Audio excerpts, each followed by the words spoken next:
Welcome to our webinar, brought to you by OneSearch in partnership with Armalytix. I'm John Margett, Client Relationship Manager at OneSearch. Armalytix offer what we believe to be the best source of funds product on the market. This morning's webinar, Source of Funds is Complicated, How to Make It Simple, is being presented by Tom Lyes, Head of Legal at Armalytix. For your knowledge, it is being recorded. So if you have any colleagues who are unable to attend, or if you'd like a recording for your own reference, please contact us via the details that we'll be sharing a little bit later. So without further ado, I'm going to hand you over to Tom. So over to you, Tom. Brilliant. Thanks, John. Thanks very much for having me, and always good to work with the team at OneSearch.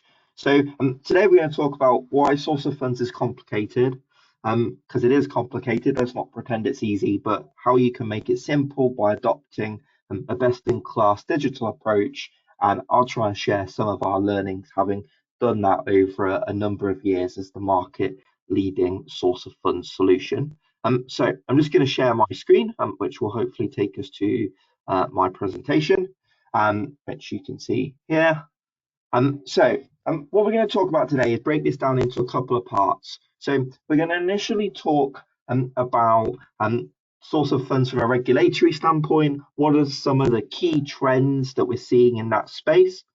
We'll then talk about this from a consumer perspective, and how do you work towards a digital approach? How do you get great end adoption from clients? How do you get buy-in? And then we'll talk about how you can do that inside the walls of your law firm as well as to your clients. For those of you that aren't familiar with Armalytix, we're trusted by 300 plus professional services firms in a residential property market. We're responsible for 1 in 8 residential property transactions. So if you look at land reg numbers versus our numbers, we'd typically be done on 1 in 8 transactions. We also work with other disciplines in legal who have a requirement to understand their clients' finances. So within commercial property, family, corporate, for example. As a business, we're directly regulated by the FCA, which means we have direct connections to over 90% of UK current accounts. And over the last couple of years, we've consistently tried to raise the bar with new enhancements to improve the process of source of funds for law firms and consumers alike. So if we start by looking at this from a regulatory perspective, a fundamental part of this is the LSAG guidelines. So Legal Sector Affinity Group, they set the parameters for which source of funds is a part of. And source of funds is a real fundamental element of CDD. And it talks about understanding the nature, background, and circumstances of the client, including their financial position. It talks about without understanding the source of funds, both client and associated third parties to transactions, you are likely to be able to carry out an effective risk assessment or ongoing monitoring. Source of funds and risk assessments is something that I've seen cropped up an awful lot over the last sort of couple of years. Of firms have worked towards far more dynamic risk assessments rather than the box ticking approach. And I think in terms of what good looks like, if you can highlight in your initial risk assessment that there are some key risks from a source of funds perspective, that makes for a much more dynamic process rather than just ticking things off to say you've done source of funds. Law Society produced a guidance note on source of funds back in 2022. It was a revised note. A couple of interesting points in here. Where supporting evidence is provided, it is important you look at what evidence to see if it is actually consistent with the client's explanation or whether it throws up more questions. And then if an explanation is it consistent with the risk profile, the type of matter that you're undertaking, and you don't have any other AML concerns. I think this is a really interesting one just to spend a minute or two talking about, because one of the obvious questions from a source of funds point of view that I see asked all the time in these type of forums is, well, how far should we go back? What exactly should we be looking at? And I've certainly seen instances where people are probably going too far.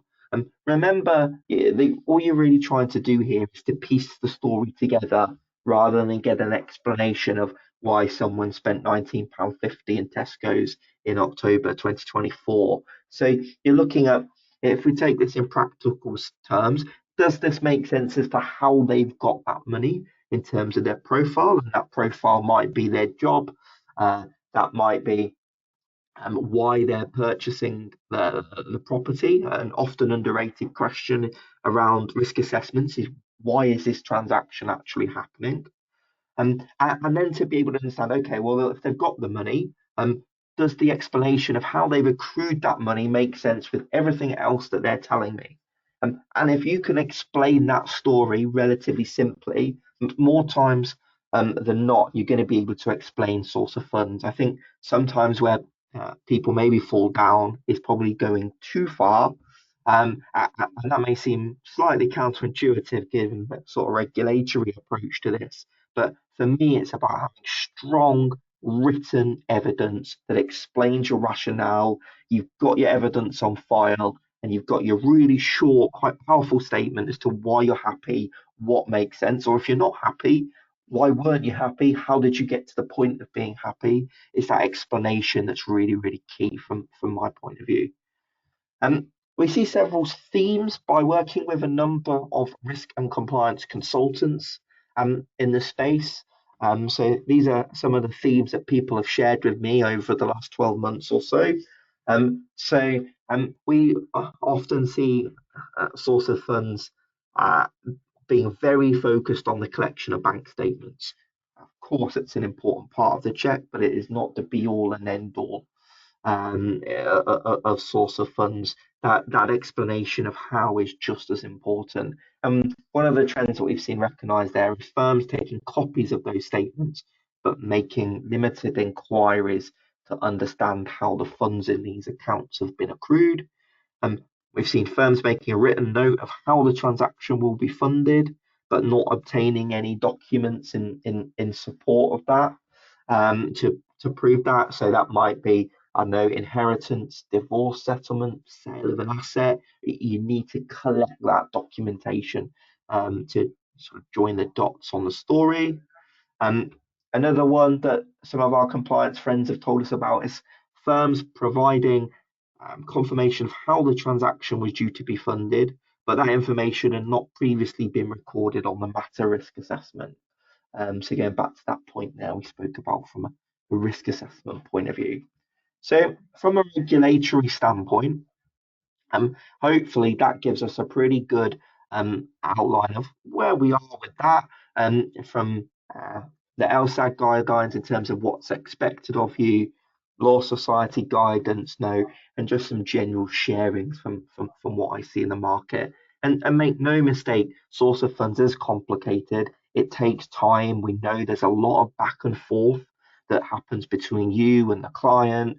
And what we're focused on is, can we cut down that back and forth, can therefore making a better experience for the end client in terms of how they're having to provide this information, and also make a much better impact from your day to day in terms of how can you get to a position that you're comfortable with quicker, but all whilst maintaining a really good high standard of risk management.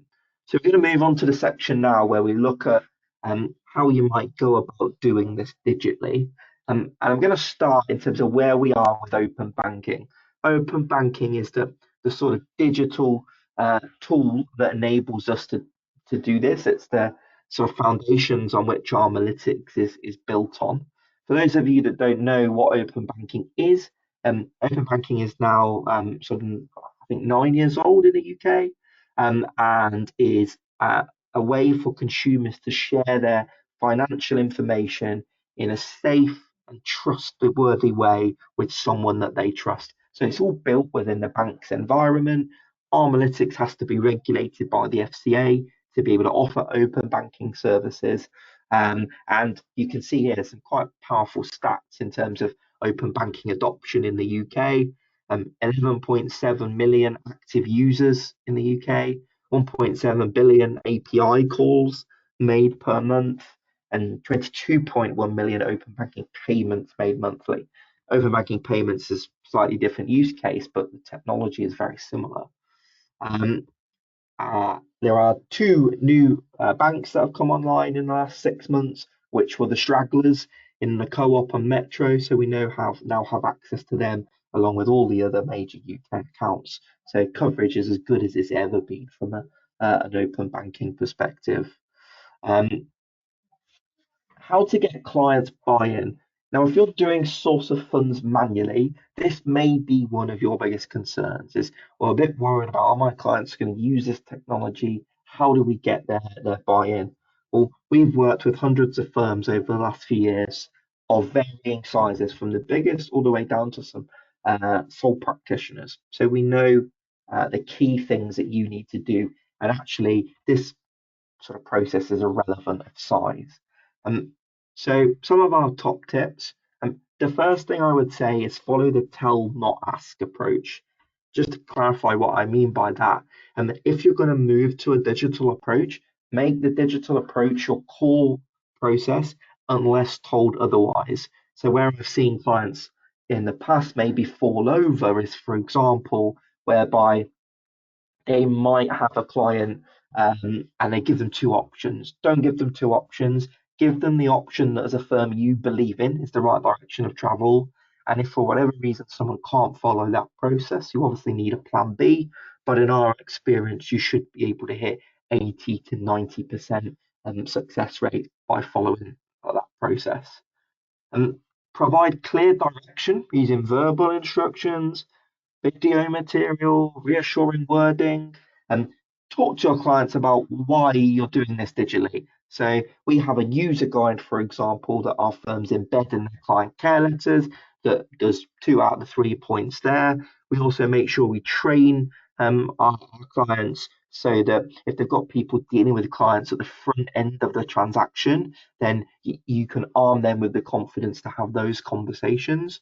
And don't be afraid to talk about security. So the fact that open banking is highly regulated, and bank level encryption, and powerful messages in that type of language. And when you're training your people, we put a huge emphasis on training at Armalytix, normally splitting that into two parts, I suppose, which is the training from an individual sort of point of view. So training people who are involved with clients at the front end, and then training people who are involved in the review process so that they understand the reports, they understand how we present that information. But yeah, training is a really, really key part, and will massively help get buy-in within your law firm as well, because during that training, as a COP or MLRO or as a head of department, and that's your opportunity to explain to your staff the why. Our best projects that I've ever seen run normally have a really strong project leader within the law firm who's able to communicate internally as to why that's happening, and then makes it much easier for us from a training point of view on the back of that. Um, if you're looking at digital source of fund solutions, choose a provider that is FCA regulated and also that can handle any of the support queries that might be generated. So Armalytix operate a live chat. What you don't want is clients coming back through to you saying, how does this work? What does this do? I'm stuck on this page. So we manage that through live chat, makes for a much smoother process for you and your end clients. And what does good look like? Well, if you get all of the above right, your adoption rate should sit between, on average, sort of 85 to 90%. We have some clients that achieve much closer to 100. And you occasionally might have the odd client that's not the right fit. But I think my message here is you're solving the vast majority of your problems by moving to a digital process. There will be some clients who can't or won't use open banking. That could be demographics, that could be just not appropriate. Their bank account might have closed, for example. So therefore, you're left dealing there with back to a manual process. And we know that manual processes often lead to delays, inaccuracies, more admin, less time for the things that really really matter. So earlier on this year, we launched the ability to scan bank statements and upload CSVs into Armalytix to generate reports to support people whereby they need help with the edge cases. So this is using state-of-the-art bank statement scanning technology, quite widely used across our other disciplines in accountancy and insolvency. And we see some law firms adopt this for some gift laws. We obviously do a lot of work in the family law space where we also see this technology applied. So over the last sort of 6 months, we've tried to move towards a process where we become agnostic as to how that data is provided, whether that be through open banking or whether that be through bank statement scanning. So what should a true source of funds check look like? What does good look like? Now, naturally, some of this will depend on the risk of the matter, but in principle, the check you should be looking to achieve should provide the right evidence as to where any funds have come from. It should also provide evidence that the client has got those and a real understanding of the client's financial position so that you can easily identify any risk early. And I think that early one is a point we haven't touched on, whereby what you don't want to be doing is getting to the point of exchange and still fighting source of funds battles. Now, different firms have different approaches to this, but I think in principle, if you can look to get source of funds boxed off early in the transaction, so they've got that note on file as to why you're happy. Therefore, if there are any issues, you can get the right eyes on those reports as soon as possible. It makes it much easier in the rare occasions you can't act. It's certainly much easier to not be able to act from a risk perspective in the first 1 to 2 weeks of a transaction than it is if you're 1 to 2 weeks away from exchange of contracts. And what we know is that source of funds creates difficult conversations with clients, but by adopting a digital approach, you can make those difficult conversations a whole lot easier. So we have a Trustpilot with over 500 consumer reviews. I think our current score is 4.7. We're trusted by firms responsible for a significant amount of residential property transactions.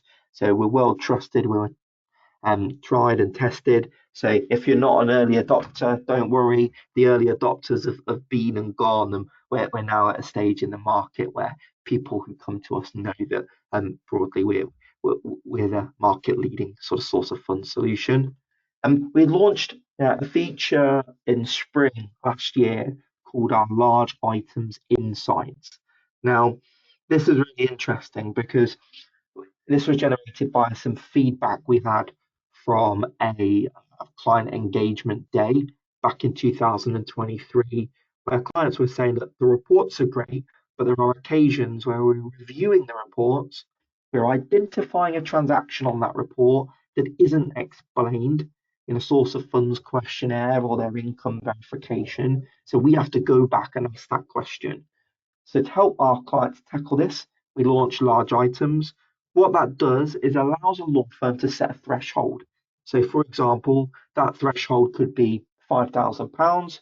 And if there are any transactions that meet that criteria that we see in their banking data, we can get the client to explain that in the consumer journey. So you're not having to go back and forth and do this afterwards.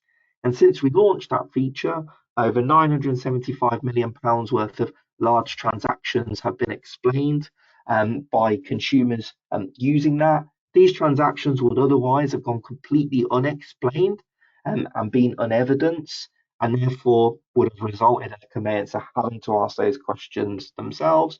And I took that stat from maybe a month ago, so maybe we've reached the £1 billion mark now, which would be quite a nice achievement.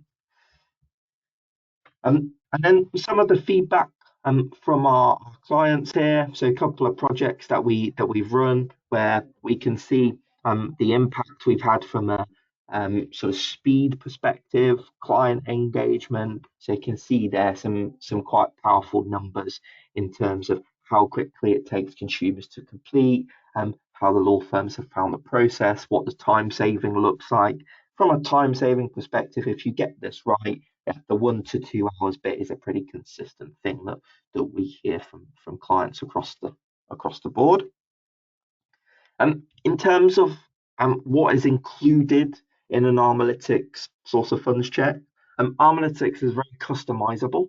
So we're not an out of the box solution. We do have out of the box journeys that you can obviously take, but we're full of component parts. I've talked about one of those component parts there, which is our large items feature. But broadly, our check is broken down into three key chunks. The first part is that you start by telling us the purchase price on a transaction. We then have what we call a fact find. And that fact find allows us to work out with the client what is the amount of money that they need to prove to your law firm. And once we've done that, we then take them through a journey where they're proving that. They also prove their income as part of that. Once they've proven they've got the money, they then have a source of funds questionnaire. And we talked earlier about the importance of getting the right evidence. And we also have something called risk insights. So we allow you to customize your own parameters so that there are things that you can flag proactively so that you can get on top of these really early in the transaction. These are, completely customizable features. Also important to reference, if you're a multidisciplined firm, and there are other areas of law that open banking supports. So we're talking about this very much from an AML and a property standpoint. But if you've got commercial property or corporate teams, they have an AML requirement. If you have a family law team, they'll be looking at bank statements. And trust me, they spend just as long, if not more time, looking at bank statements than conveyancers. But they're just doing that for a different reason, which is from a Form E perspective, and is more of a type of investigation tool. That brings me to the end of the Armalytix piece. My contact details are up on the screen. So should you have any questions that you're not comfortable asking on the webinar, then by all means, please feel free to fire them over to me. You can also pop them in the chat on here, and we'll do our best to answer those at the end. I think my takeaway for you from a source of funds perspective is if you're struggling with a manual process and it's taking too much time, there is a better way. Ultimately, our experience and guidance in helping firms move from manual to digital should allow you to see some good results on that pretty quickly. That brings me to the end of my piece. John, I'm going to hand back over to you and turn my screen share off. Hand back over to John. That was a great presentation, Tom. Thank you very much. So when you book the full demonstration, you'll see the full end user journey and how easy and straightforward the process is for them. Hope that you've enjoyed the presentation. Thank you for joining us. And just to reiterate, this session has been recorded. So if you'd like a recording for your reference or to pass on to any of your colleagues, please let us know. On behalf of everyone at OneSearch, thank you once again, Tom. Thank you all for joining us, and I hope you enjoy the rest of your day.